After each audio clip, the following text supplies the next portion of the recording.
Hello everyone, welcome to the part 2 of the dimensional analysis. Last video में dimensional formula क्या होता है और बहुत सारे फिजिकल क्वांटिटीज के डायमेंशंस हम लोगों ने निकाल के देखा था और मैंने ये भी बताया था कि डायमेंशनल एनालिसिस के कुछ एप्लीकेशन हैं। आज उन्हीं एप्लीकेशंस में सबसे इम्पॉर्टेंट एक एप्लीकेशन हम लोग डिस्कस करेंगे, that is the checking the dimensional consistency of equation.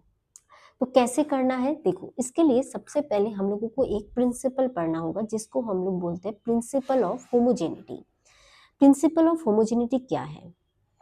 देखो, अगर मेरे पास कोई एक फिजिकल इक्वेशन है, जैसे कि मैंने यहाँ पे एक इक्वेशन लिख के रखा है s is equal to u t plus half a t square.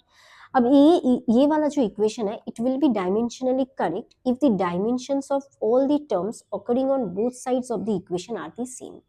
अब देखो s is equal to u t plus half a t square, इसमें आपको पता है s क्या है, displacement, u initial velocity, t time, a is the acceleration.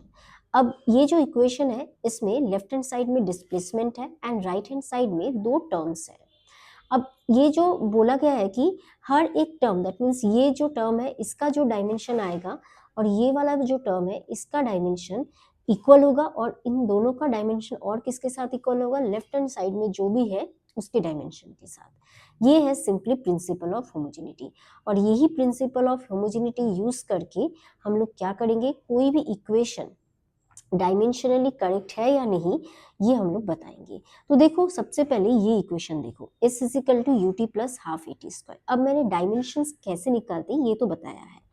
तो इसका डायमेंशन क्या होगा, it is equals to the length, right. s मतलब displacement, u and t, u है वेलोसिटी, यहाँ पे मैंने लिख के रखा है क्योंकि आपको पता है डायमेंशंस कैसे निकालते हैं। तो u का डायमेंशन होगा L T to the power minus one, और t टाइम इसका डायमेंशन t, तो ये और ये गया जाके आंसर सिर्फ l आएगा। सिमिलरली a का डायमेंशन आता है L T to the power minus two, और t का आता है t, तो t स्क्वायर है तो कैपिटल T स्क्वायर बैठ गया। हाफ एक कांस्टेंट है, इसका कोई डायमेंशन नहीं होगा, तो ये और ये गया तो क्या बचा, ओनली l। तो you can see that the dimension of this one, dimension of this term और इसका भी डायमेंशन क्या आ रहा है, l के साथ इक्वल आ रहा है। That means this equation is dimensionally correct.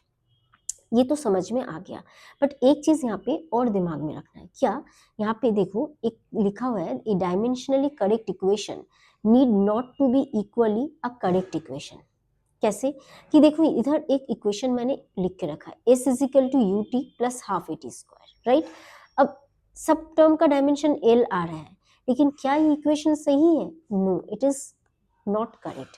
Dimensionally, dimensionally अगर हम बात करें कि dimensionally it is correct, but actually it is incorrect. Okay, so ये चीज दिमाग में रखना होगा। फॉर एन एग्जाम्पल, अगर मैं और एक एग्जाम्पल आप लोगों को दूं, आप लोगों को पता है कि काइनेटिक एनर्जी का फॉर्मूला क्या होता है, half m v square, right. Kinetic energy होता है half m v square, clear. अब काइनेटिक एनर्जी और total energy is equal to, अब सोचो टोटल एनर्जी का मैं लिख रही, पोटेंशियल एनर्जी लिखते हैं, पोटेंशियल एनर्जी क्या होता है, एम जी एच। तो टोटल एनर्जी मेरा, इसको मैं ई से रिप्रेजेंट करती हूँ, it is equal to half m v square plus m g h, correct. अब देखो इधर क्या आएगा, अब ये बहुत सिंपल सा मैंने बताया कि अब देखो एनर्जी, एनर्जी का डायमेंशन क्या आता है, एनर्जी मतलब वर्क डन, मतलब ये आएगा M L square T to the power minus two. अब एम वी स्क्वायर का डायमेंशन निकालो, एम का आएगा कैपिटल एम, वी स्क्वायर मतलब L T to the power minus one, इसका स्क्वायर मतलब ये आ जाएगा, करेक्ट। एम जी एच का डायमेंशन देखो, एम मतलब कैपिटल एम, जी मतलब एक्सीलरेशन ड्यू टू ग्रेविटी, तो इसका डायमेंशन होगा ये, और एच का डायमेंशन होगा एल, तो ये आ जा रहा है M L square T to the power minus two. तो आप देख सकते हो कि इन तीनों टर्म का डायमेंशन क्या आ रहा है, सेम है, that means it is dimensionally correct. But अब अगर मैं लिखूं कि E is equal to only m v square plus m g h, तो ये क्या करेक्ट होगा, या डायमेंशनली इट इज करेक्ट, क्योंकि यहाँ पे हाफ वाला टर्म मिसिंग है और हाफ का तो कोई डायमेंशन होता नहीं है, तो डायमेंशनली ये इक्वेशन करेक्ट हो सकता है, बट एक्चुअली ये इक्वेशन क्या है, गलत है। आई होप मैं आपको ये कॉन्सेप्ट समझ में आया हो। तो डिस्कस करते हैं कुछ क्वेश्चंस, इस कॉन्सेप्ट के ऊपर। तो सबसे पहला क्वेश्चन है एम्स का प्रीवियस ईयर क्वेश्चन। क्वेश्चन आपके स्क्रीन में दिखाई दे रहा है आपको। क्वेश्चन क्या है? क्वेश्चन है a physical to a root over x b t square, जहाँ पे एफ क्या है? फोर्स, एक्स क्या है? डिस्टेंस, और टी क्या है? टाइम। क्वेश्चन पूछा है dimension of a by b क्या होगा ये निकालने। तो इसमें हम लोग यूज करेंगे डायमेंशनल एनालिसिस का कॉन्सेप्ट। क्या कॉन्सेप्ट है? देखो मैंने क्या बोला कि डायमेंशन इज एफ का dimension of this and dimension of this ये सब सेम होगा, करेक्ट। तो अगर मेरा यहाँ इधर अगर हम लोग लिखे डायमेंशन ऑफ फोर्स क्या होता है? डायमेंशन ऑफ फोर्स हम लोगों को पता है M L T to the power minus 2 होता है, करेक्ट। डायमेंशन ऑफ अगर मैं एक्स लिखूं तो क्या आएगा? डायमेंशन ऑफ एक्स आता है एल, और डायमेंशन ऑफ टी स्क्वायर क्या आएगा? टी का स्क्वायर आएगा, करेक्ट। अब देखो ए रूट एक्स, इस टोटल का जो डायमेंशन आएगा वो किसके साथ इक्वल होगा? फोर्स के साथ, करेक्ट। तो ए का डायमेंशन किसके साथ इक्वल आएगा? ऊपर आएगा फोर्स का डायमेंशन, नीचे आएगा रूट ओवर एक्स का डायमेंशन। आई होप इतना समझ में आया है। तो एफ का डायमेंशन बैठाते हैं M L T to the power minus 2 divided by root x. अच्छा एक्स का डायमेंशन एल है तो रूट एक्स का डायमेंशन क्या आएगा? L to the power half, तो ये आ जाएगा L to the power half. तो इधर से कैलकुलेशन करने से आएगा M L to the power 1 minus half means 1, तो एम एल और आ जाएगा T to the power minus 2। Clear? Sorry M L to the power half आएगा। आई होप इतना आप लोगों को समझ में आया। तो ये ए का डायमेंशन आ गया। अब निकालते हैं बी का डायमेंशन। तो सिंपली अब देखो बी और टी स्क्वायर का जो डायमेंशन आएगा ये किसके साथ इक्वल आएगा? फोर्स के डायमेंशन के साथ इक्वल आएगा, correct.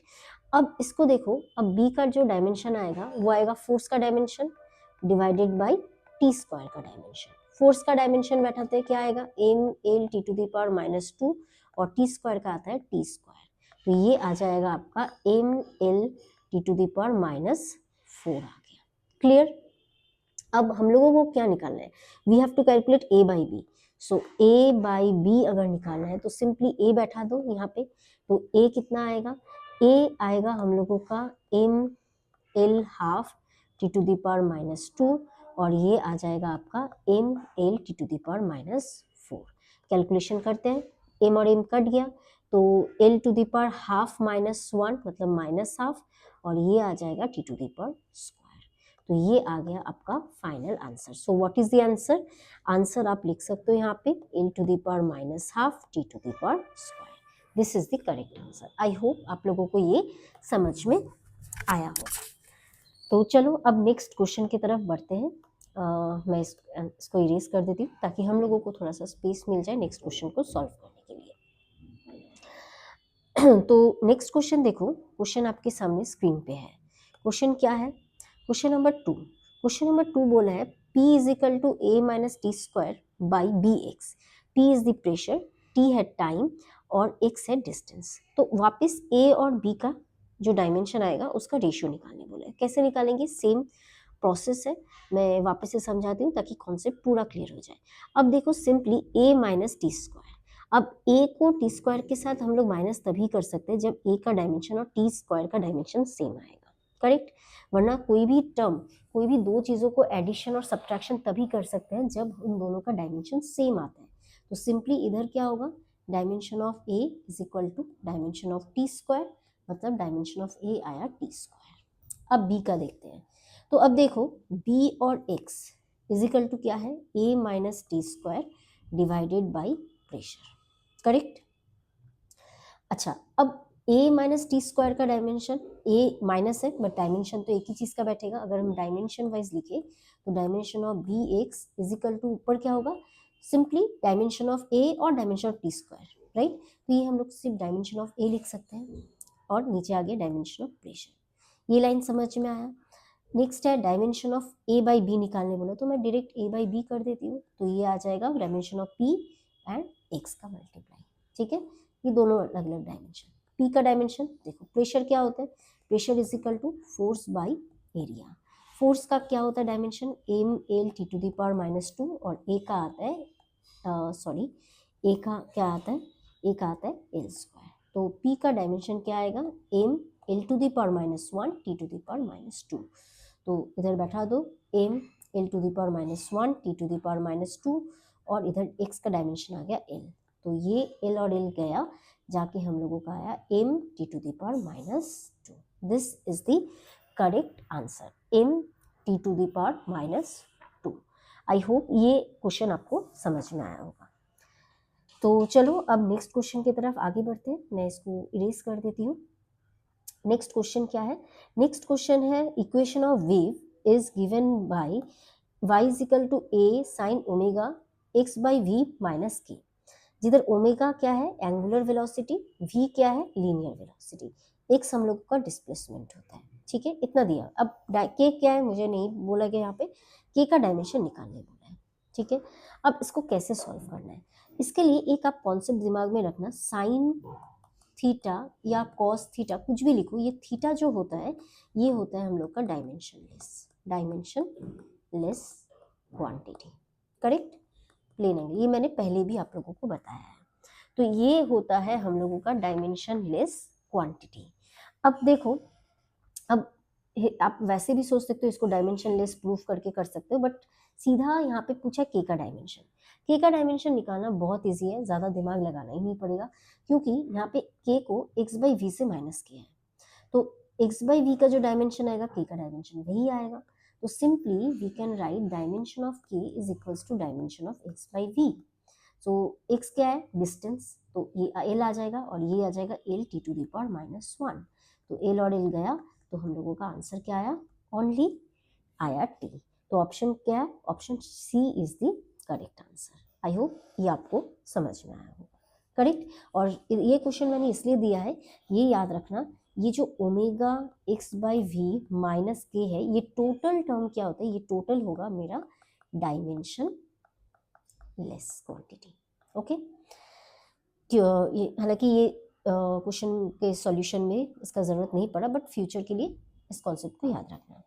Next question number 4, the position of a particle at time t is given by this expression where v not and a are positive constants. Okay, हम लोगों को v नॉट और a का dimension क्या है ये बताना है। तो ये कैसे सॉल्व करना है, तो चलो देखते हैं। क्वेश्चन बहुत इजी है, सिंपल। एक चीज याद रखना, ई का जो भी पावर होता है, ई का जो पावर होता है वो होता है डायमेंशनलेस। ये कॉन्सेप्ट याद रखना, ये होता है डायमेंशनलेस। तो सिंपली ए और टी ये क्या होगा डायमेंशनलेस, राइट, मतलब m0 l0 t0 मतलब 1 होगा। तो डायमेंशन ऑफ ए क्या होगा, it is 1 by dimension of T, और डायमेंशन ऑफ टी को हम लोग क्या लिखते हैं capital T, so it will be T to the power -1। अब आप ऑप्शन देखो, यू हैव 4 ऑप्शंस, 4 ऑप्शंस में बस एक ही ऑप्शन में टी है, तो क्लियरली ये सी ही आंसर आएगा, आपको सॉल्व करने का भी जरूरत नहीं पड़ेगा, राइट। बट हम लोगों को इसको सॉल्व करके देखना पड़ेगा, जस्ट अ मिनट, इसको सॉल्व करके भी देखना पड़ेगा। कुछ गड़बड़ किया है, ओह आई एम सॉरी, नहीं टी टू द पावर -1 आया ना, तो सी तो होगा नहीं, तो इधर मैंने देखा नहीं, ये -1 है, सो दैट मीन्स ए भी हो सकता है डी भी हो सकता है। अगर ऑप्शन में सिर्फ कोई एक ऑप्शन में टी टू द पावर -1 होता तो v0 निकालना ही नहीं पड़ता, सॉल्व हो जाता। बट देखते हैं ए और डी में से क्या आएगा। अब देखो v0 क्या है, v0 है हम लोगों का कांस्टेंट। अब v0 का डायमेंशन क्या आएगा, तो देखो इतना समझ में आया कि ये टोटल डायमेंशनलेस क्वांटिटी हो गया। अब 1 भी डायमेंशनलेस क्वांटिटी बोल के तो हम लोग माइनस कर पाए, क्लियर। ये वाला डायमेंशनलेस होता है, क्यों होता है, क्योंकि ई का पावर कोई पावर का कोई डायमेंशन नहीं होता है, और क्योंकि ये डायमेंशनलेस है तभी इसको हम लोग 1 से माइनस कर पाए। तो सीधा इधर समझ में आ रहा है dimension of x t is equal to क्या आएगा, डायमेंशन ऑफ वी नॉट और डायमेंशन ऑफ वी वेलोसिटी बोला नहीं है, ठीक है। तो हम लोग वी नॉट का डायमेंशन क्या निकालेंगे, एक्स टी और डायमेंशन ऑफ ए। अब x क्या है, बोल दिया है क्वेश्चन में, x है पोजीशन ऑफ अ पार्टिकल, और पोजीशन क्या होता है, पोजीशन मतलब लेंथ हो गया, डिस्टेंस हो गया। तो डिस्टेंस का डायमेंशन क्या होता है, डिस्टेंस का डायमेंशन होता है l, और a का डायमेंशन आया t टू द पावर -1, तो ये हम लोगों का आया l t to the power -1। अब इसको अगर m के टर्म्स में भी लिखे तो it will be m not l t to the power -1। तो ऑप्शन देखो, M not L T to the power -1 किस में है, ऑप्शन डी में है, so option D is the correct answer. I hope इतना आप लोगों को समझ में आया। तो नेक्स्ट क्वेश्चन पे जाते हैं। नेक्स्ट क्वेश्चन आप लोगों का इधर है, y is equal to a cos t by p minus q x दिया हुआ है, जिसमें t है टाइम और x है डिस्टेंस। यहाँ पे बोला है which of the following statements are true. बोला है x का जो यूनिट होगा q का भी यूनिट सेम होगा, या x का यूनिट और p का यूनिट सेम होगा, या t का और q का यूनिट सेम होगा, या t का और p का यूनिट सेम होगा। बस और एक चीज यहाँ पे, और एक चीज दिमाग में रखना कि ये पूरा टर्म क्या होता है, पूरा टर्म होता है डायमेंशनलेस। ओके, सो ये क्वेश्चन जो भी अभी सीखा है इसके ऊपर ही बेस करके है, तो ये रहेगा आप लोगों का होमवर्क। ठीक है, तो इसको सॉल्व करके जो भी आंसर आएगा इसको आप लोग कमेंट करना। तो अभी के लिए बस इतना ही। नेक्स्ट जो पार्ट आएगा डायमेंशनल एनालिसिस का पार्ट नंबर 3, जिसमें हम लोग क्या करेंगे, हम लोग इक्वेशंस को डिराइव करेंगे by the help of dimensional analysis. तो अभी के लिए बस इतना ही। Thank you so much.